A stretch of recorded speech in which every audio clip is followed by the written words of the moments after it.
Anything you want. All right, we're back and we have Audrey with us today. Boy, it was a journey already trying to get onto Zoom this morning. Yeah, tech struggles, Yeah. There's some things Mercury's we no love. longer retro. Yeah, it's a bittersweet where we appreciate it, but we don't know how to do anything when it doesn't work. Or at least I definitely don't know how to do anything when it doesn't work. But hey, we're here, so go us. Yay. Yeah, I'm fine. The techie lady is not what I am. The psychic healer, author, artist, her. I'm her. The techie. So maybe that's the perfect bridge. Yeah. Tell us more about who you are and what you do. That is so funny because these days I wonder who I am. What with all this stuff about switching timelines and moving through this and going through the quantum realm and going through uh, the cosmic realm, and everything exists at the same time here now, depending on who you're listening to and what they're saying. Then there's past lives, but no, they're not. They're all the same. So who I am is an evolving being. That's what I am, Okay. and for the most part. And what do I do? I'm going to laugh at that. I basically live these days, but my experience and quote expertise is I'm a born mystic intuitive. No one had to teach me to think that way. I think that way. It's just the way I am.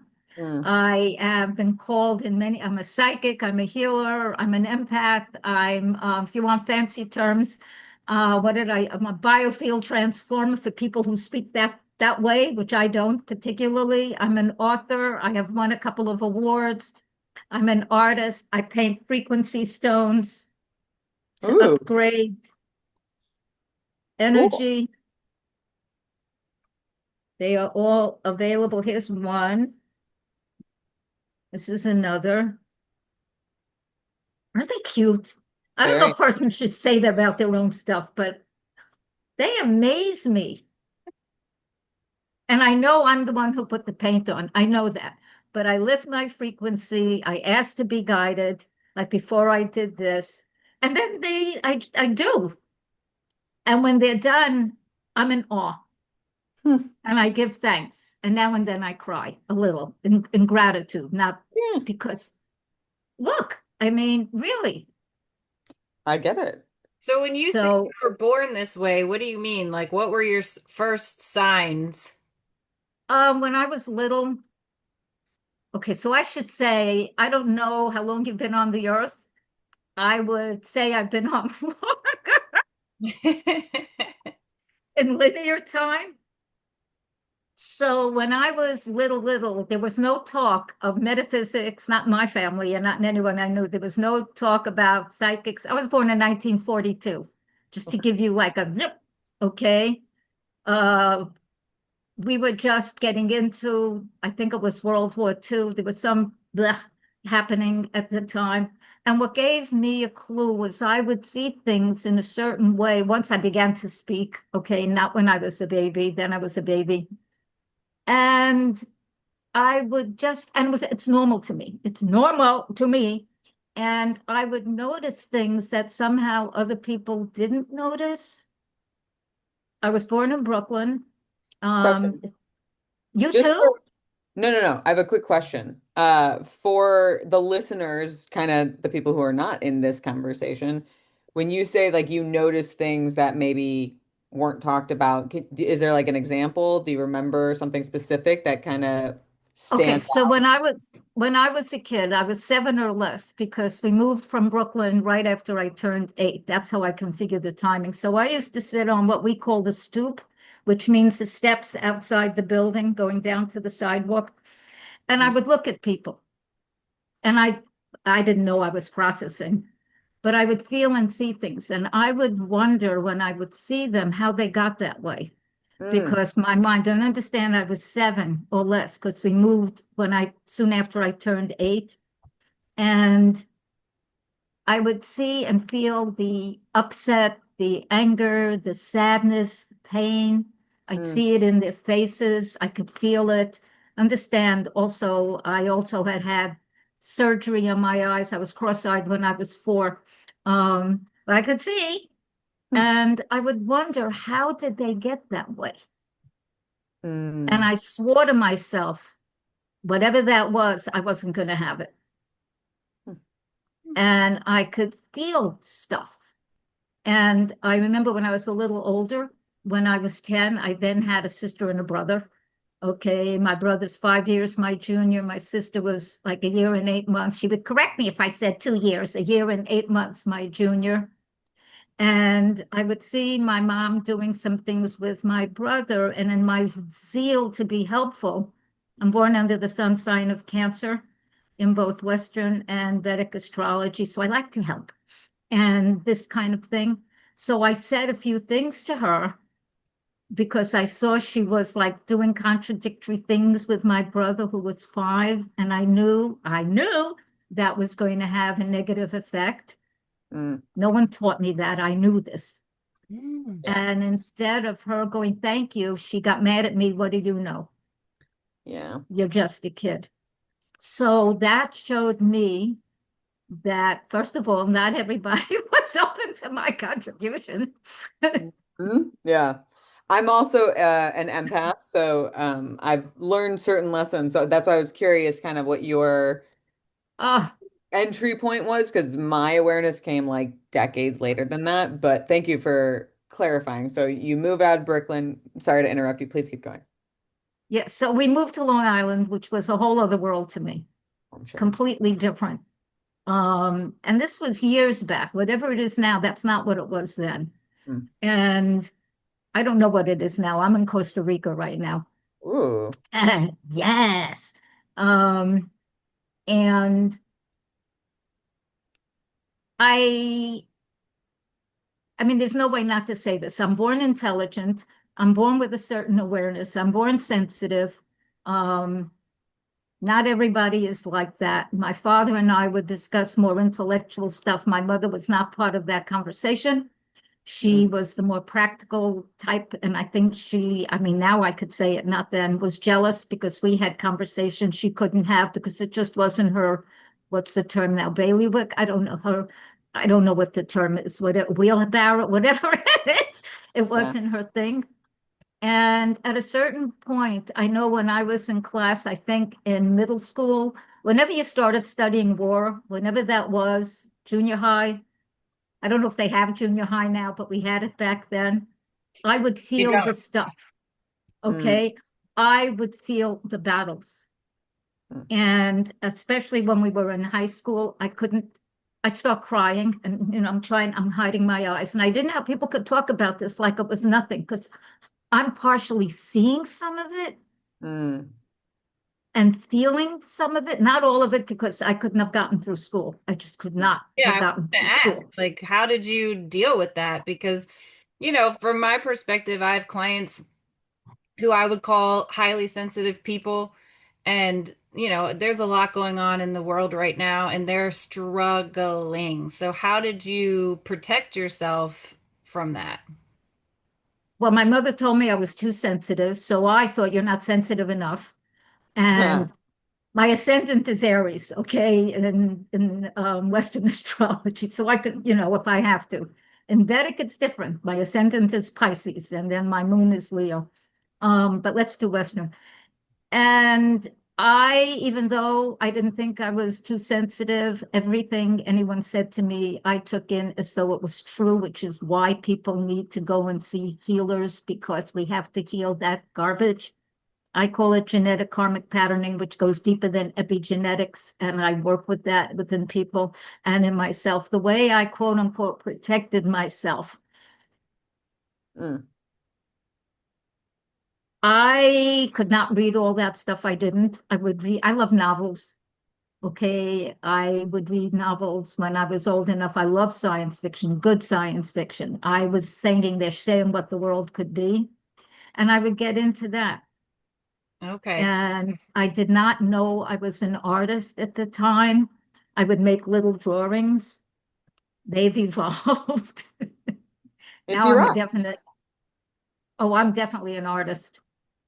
I could go in the other room and get some of the art and go, look, art. But I'm showing Interesting you the too. frequencies. Huh? It's interesting too because we were just talking, I think podcast about the right brain versus the left brain. And from according to the consciousness retreat or whatever you want to call it, conference that I just went to, they were Ah, saying that intuitive and psychic abilities uh, are usually utilizing more of the right brain. And the right brain is also where art and creativity lives. So it makes a lot of sense that you would be all of those things in one. Yeah. yeah. But why did I get my IQ? At a certain point in my 20s, late 20s, somebody, a friend of mine, wanted me to take an IQ test because she was checking out a guy that was in this organization and she didn't make it. She said, "You take it." So I made it. So we discovered my IQ is in the top 2% of this country. Nice. Um, so I'm intelligent, uh, that kind of way. And what I ended up doing was, and this is not going to sound pretty, I discovered not everybody is intelligent, not everybody can feel, not everybody has awareness. I would find whoever I could find that had that because that was my refuge. Mm. That's I beautiful. would read. I didn't know what I was. I was praying regularly for understanding to understand myself and for someone to understand me. Mm. Because remember, I was born in 1942, my teen years. I'm 83. Okay, if you're going to figure it out. I turned 83 in July. And what are we in now? August. So what we do now, what I do now, what's like normal, there was no conversation. There wasn't. Oh I had yeah. no one to go to. My family, okay? And I would see stuff and I would get what release I could. I would grow as best I could. When I finished college, I moved out of my parents' house and moved into the city. And for anyone that doesn't know what that means New York. And And that's when I began meeting people of different complexions, different backgrounds, different everything, and came to be more into who in the world I was. I was that also before. I had good parents. They meant well. I had what we would now call an eating disorder. We did not have those words then. Okay. I was not able to stop eating certain things. And it was only later, as an adult, a friend of mine at the time tuned in and said, "Oh, you were addicted to sugar."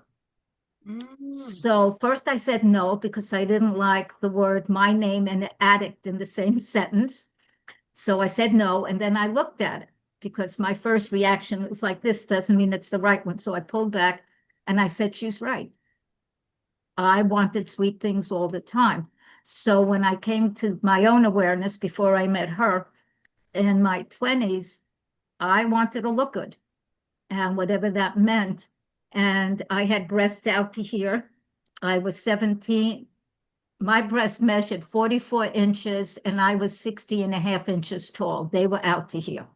And so I had breast reduction surgery when I was 17. That's when I rejoined the human race.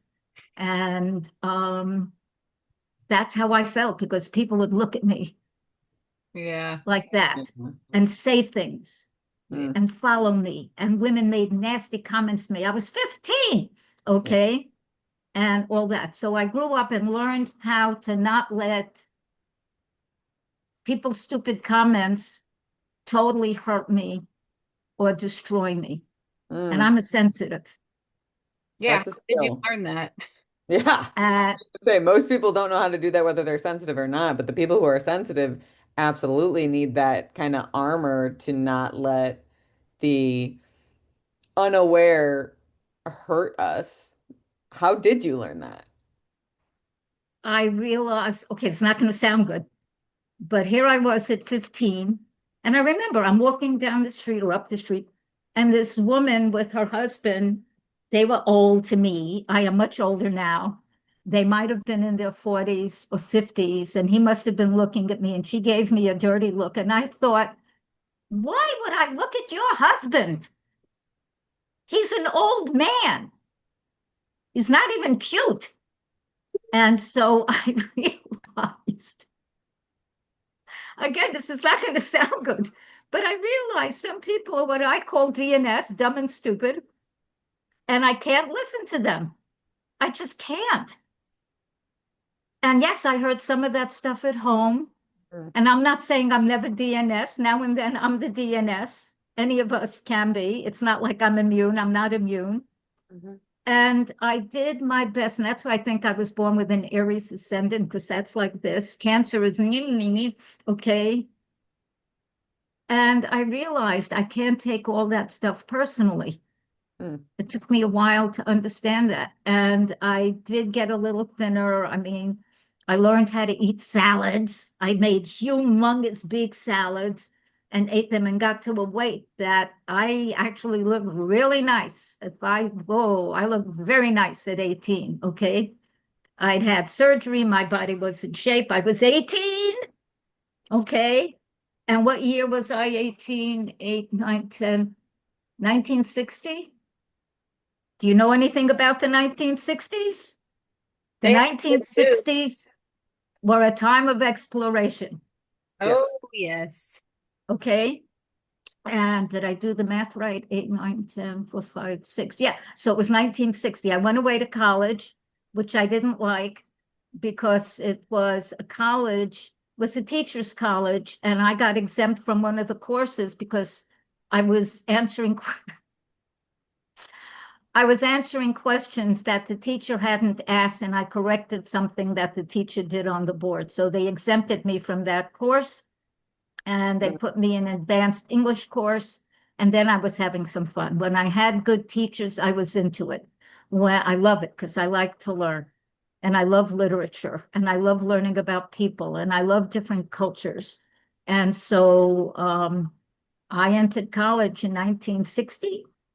I graduated. Actually, I quit and then went back because I couldn't find any kind of decent job.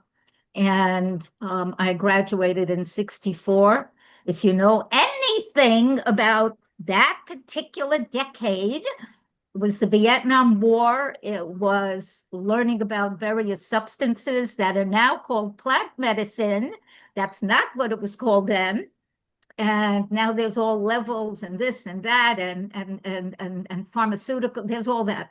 So after I graduated and moved to the city, I began my own life. And yes, I experimented with any number of different things Mhm. in a reasonable way because I never intended to hurt myself or anyone else. But was I curious? Yes. I want to know what life is, why we're here, what we're doing, who am I, what is this all about? I have always asked those questions. I am still asking those questions. Did you I ever am finding out some answers. Go ahead.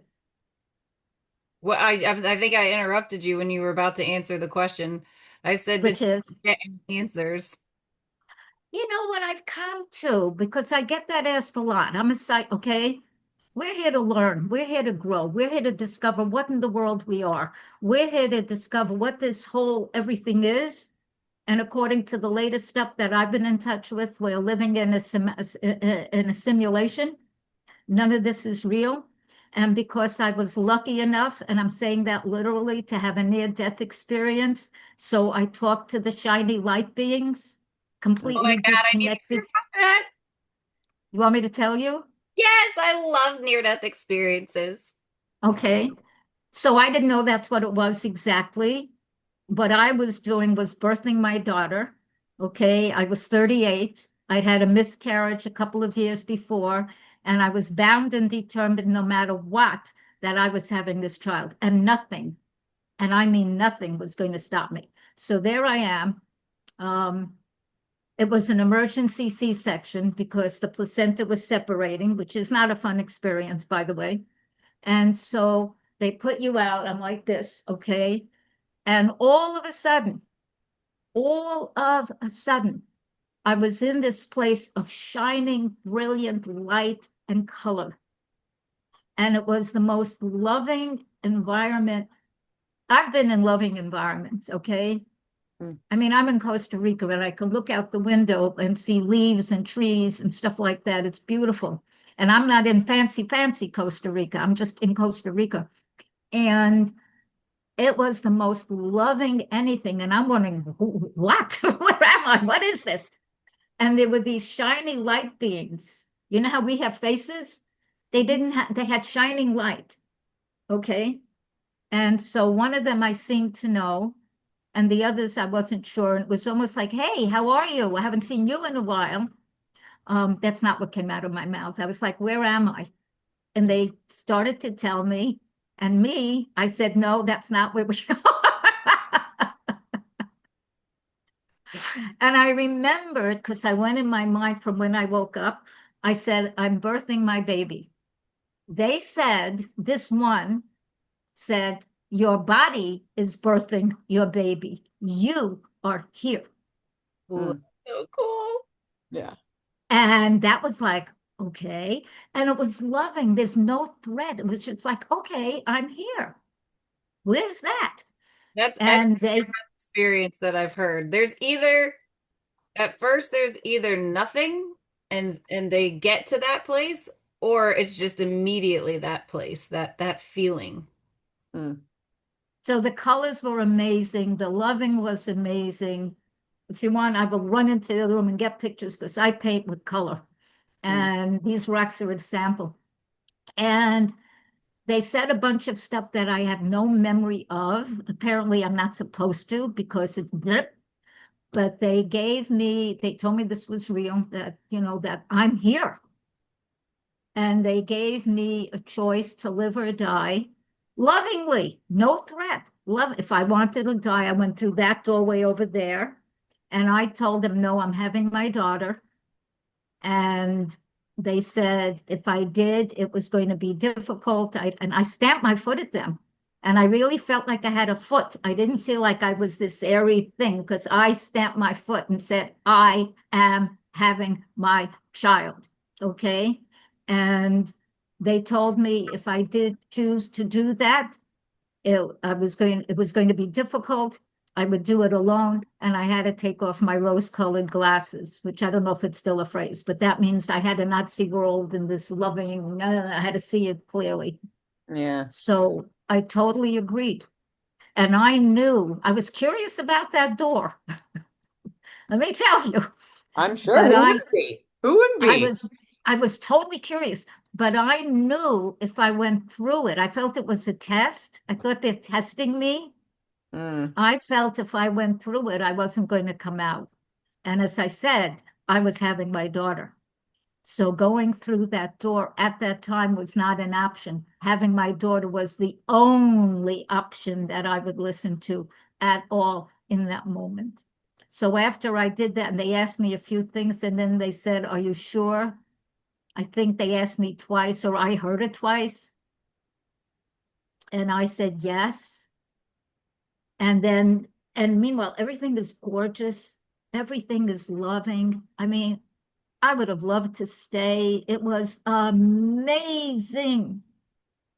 If and when I have to call on the white light, I do my best to go back to that and call because I was in it.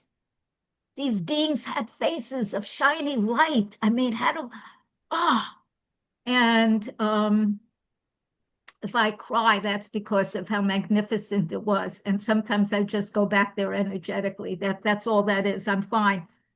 And then I started to hear when, are you sure? Are you sure? I said, yes, yes. And then I heard as though from a megaphone, you have a healthy baby girl. And I heard that a couple of times. And Mm. then it's like I clicked from whatever into this next thing.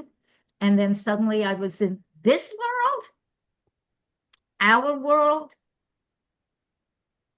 and my ex, he's since deceased, but anyway, the father of my ex, my former spouse, okay, was right there. And I said, the first words out of my mouth would tell me you love me. He said, I love you. And then I kind of came more into my body. And I asked, how was she? Check everything. Because she was born in 1980. And around that time, there was talk about people stealing babies and stuff like that. And that was not going to happen. So he checked the ID bracelet. It said she's white. My daughter's biracial. but they looked at me and I am white. He's dark brown. He was dark brown, so he's black. But he said, it's all right. They're not going to do anything about it because he was a Scorpio and he would do something about it if he wanted to do something about it. And I said, make sure whatever you had to make sure was there. And that was it. Then I came back and I have remembered enough of that experience. I will always, if it was the most magnificent thing ever. I'd had another magnificent thing before I ever had my daughter. And what the hell? I was making love. I didn't know I was making love. And I went into this place, this way before my daughter, with the same partner, my former spouse. And I went into this space of absolute bliss. I didn't know where I was. I didn't know what I was doing. I was like the only time in my life I said to the universe, to source, I am ready. You can take me now. Because I couldn't imagine anything higher or more magnificent than that. And I'm not ready now, and I'm 83 and change. Okay. But I was ready then. And then as we completed whatever we were doing, and I discovered we were making love, which he and I were good partners in that, and that we were A1. He said, where were you? And I said, weren't you there? And I never asked him what he saw in me or anything like that. Those are the two experiences that I can tell you for sure. I was in this other realm, reality, something. Interesting. So do I agree that this is a simulation? Yeah, given the way somebody like Greg Braden describes it and others, it is. So Yeah. Because I've touched the other.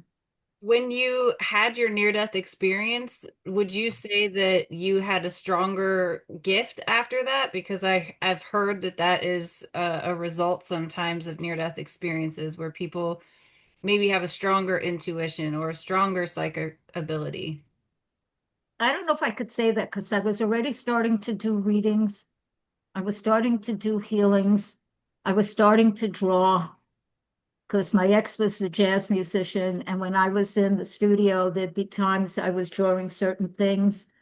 I would say it gave me a faith that I had not had before that we continue because I was never sure. Hmm. I was never sure.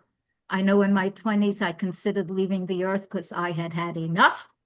And the thing that stopped me was I didn't want nothingness. That was never an option for me. That's not.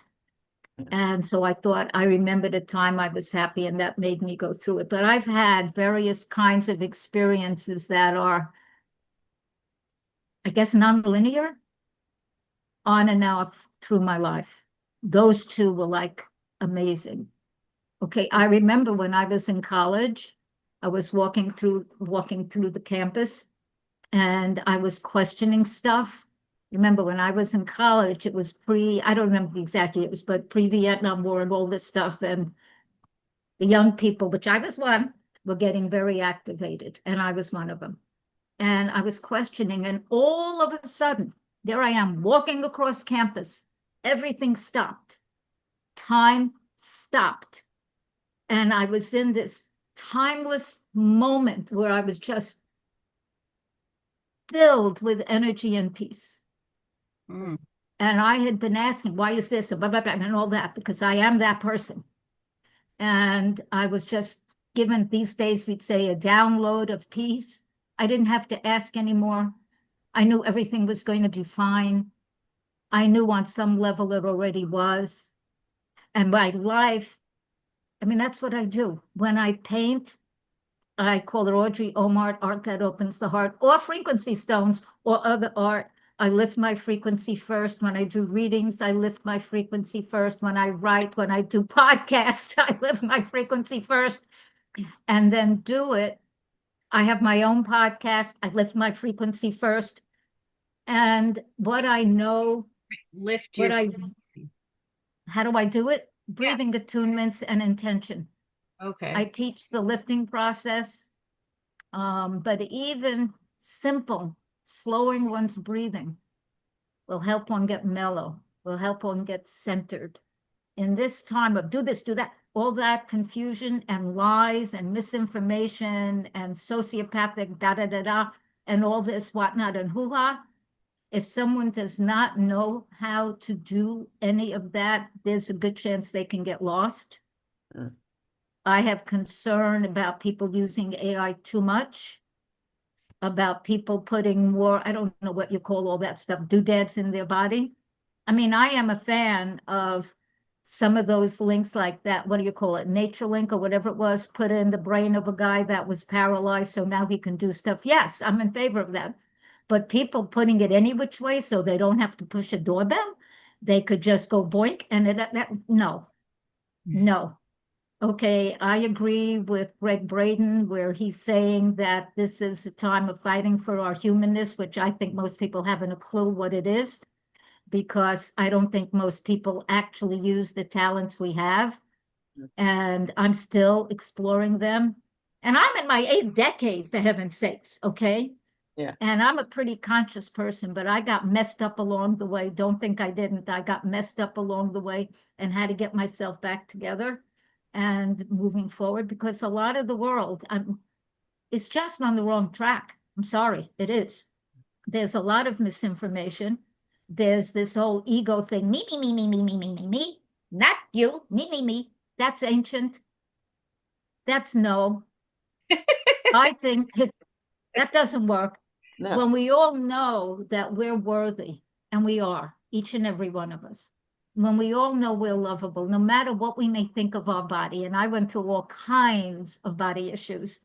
I told you I had myself, quote unquote, surgically altered. I had breast reduction surgery, 10 pounds, 10 pounds.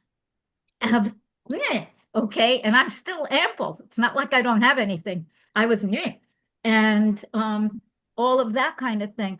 But when people really can love themselves and know that the journey is to be loving and find what you're good at and develop it and do it and enjoy yourself and enjoy one another, then we don't have to compete because that's a nonsense thing anyway. No one race is better than any other. If you really study the ancients and look at Göbekli Tepe in Turkey, which has been here, what, 20,000 years, 12,000 years? We've been here way more than 5,000 years. We've been here way longer than that. Our species are not newcomers. We Mm-mm. have been here a while. So what I'm doing at this point in time, I would still love my books to sell. I would love that. The Mother's Manual. What do I have? The Mother's Manual, A Spiritual and Practical Guide to Child Rearing and Motherhood. Vim Vitality Vegan. My lifestyle. You don't have to be it, but I've got recipes, including for chocolate. And then, okay, I have one of them here. Well, I did have one of them here. Okay, I don't know where I put it. Um, no, not there. And then, what if you are and life is miraculous? My ABC affirmation art coloring book printed on 100% post-consumer recycled paper. I only have a few of them left, but it's online and I give away samplers of all of my books. There's four of them. And the last book was Raising Race Consciousness, Healing Racism, Sexism, and Other Isms. I thought that would fly. No, there's a lot of people, they don't want to heal their racism. They don't, no, at this point, before I turned 80, I usually take about a month or two before I change decades to prepare for the new decade. So I welcome it with open arms rather than, oh my God, so I welcome, yay, okay. And I found out from the woman from whom I was renting my home that they were going to sell it. And she had said, we're never going to sell. You have a permanent place. You're safe. Well, that's two years later. We're going to sell. Her husband had died, blah, blah, blah, blah, blah, blah, blah. So I looked at it and tuned in and I thought, okay, I never intended to spend my whole life here. Anyway, where do I want to go? So I took a look around and I needed less expensive than the United States because I did not want to work as much as I had. I just did not want to do that anymore. That was gone from me. I had put everything I've got, my energy, my heart, my being, had paid people, did not pay people, did it myself, whatever. And I'd gotten as far as I could go, which was not as far as I wanted to go. And I realized I'm done with this. The guides told me before my 80th birthday that I was entering the decade of mastery. This was my mastery. I was to embrace it. I was to enjoy it. I was to allow it. You don't say no to the guides. No, I have something better. That's not the answer. The answer is yes, thank you. And so I prepped for my 80th birthday and looked around and said, well, I'm not going to stay here. Where do I want to go? I had heard about blue zones where people live more readily to 100. I said, I like that. And so I looked at a few of them and I liked the idea of Costa Rica. I'd heard nice things. It was out of the country. I like warm weather. I'm a very into diversity. My daughter's biracial. This is nothing new for me. And I took a journey to Costa Rica. I checked out a couple of places and rented a place in the African Caribbean coast where the population is diverse. And you've been? No, I have a question. Okay. And then I moved there 2 months later. Oh. I mean, I think that's amazing. And I've looked at Costa Rica myself, so I think that's so cool. But I wanted to go back to what you were saying about everybody being worthy and lovable and that download of peace that you had. I believe all of those things. And, what Laura and I are trying to do is help people for free with this podcast. So, Me too. Yeah. how would you, I don't know if you did anything to have that peaceful download, or if you had a practice, or if you have practices to maintain it. And how do you? I'll teach you. I'll teach you. I'll give you a breathing attunement right now. But what I was doing then, I was in college. So I don't remember what year I was. And when I was in college is when the year that I think I was a sophomore when it still hurts, when President Kennedy was assassinated. I never knew something like that could even happen. That was completely outside my realm of possibility. So at the time, I wasn't meditating, I wasn't lifting, I was asking. I'm a seeker. I've always been. And I'm not just someone who wants to seek, I want to find, I want to know, I explore, okay, bit by bit. And I didn't have any preparation. I think it was I think I was gifted. But I really do. I think I was gifted. However, decided, okay, she's ready. Time stopped. I don't know how to explain that. Time stopped. For me, I got that download. And I changed. So the main tip that we could give people for that would just be seeking, being open. You have to be open, you have to seek. But if I can give even a short breathing attunement to help people center, Yeah. I do breathing attunements myself every single day. My ultimate favorite is called the lifting process. I learned it from Patricia Hayes, not Louise Hay, different woman. When I studied with them, I studied the psychic healing. I've studied. Okay, it's not like I don't study. I still study, and in one way, shape, form, or another. But the lifting process is something anyone can do. It doesn't matter what your background is. So I'm going to give you a short version because I don't know what our timing is here.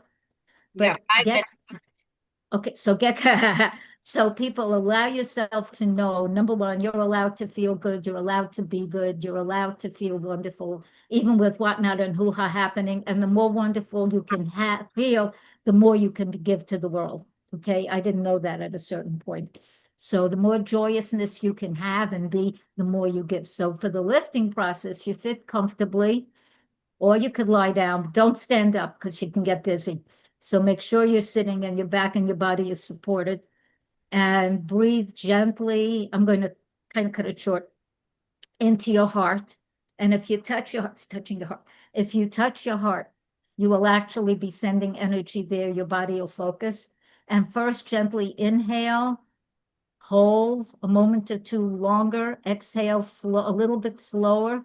Do that a few times. And then you say to yourself, and you allow this, you don't do anything, you simply allow, I'm getting higher and higher, lighter and lighter, freer and freer. I'm getting higher, lighter, freer. Higher, lighter, freer. When you're on your own, you can do that for a while because we have a time situation. I will stop and say when you get to where you want to, and the more you do it, the easier it is. By the way, you will be in a float, at least to me, it's a floaty place. My energy sort of puffs. And then you can send that energy to any part of your body, to any part of your life, past, future, seemingly past, future, any part of the world. Then you continue breathing and you say thank you. You give gratitude to yourself, to the all in all, to the whatever it is that you find special, to being alive. Do it every day.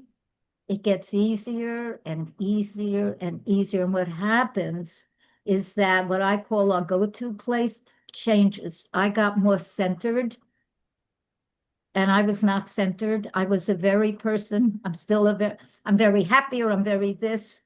I have deep emotions. I am not phlegmatic. That is not how I am. Um, and all of that. A psychiatrist told me I had a wider range of feelings than most people, not anything wrong off the chart, not any of that. I'm just born that way. Yeah. And It's part of the so yeah. say again. I said it's part of the sensitive package. Is it? Okay. So Yeah. I've got that. You're sensitive to everything. You can be sensitive to lights, textures, sounds, All feel, of it.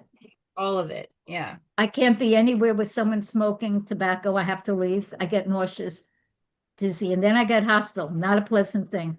So I just leave. Oh, too funny.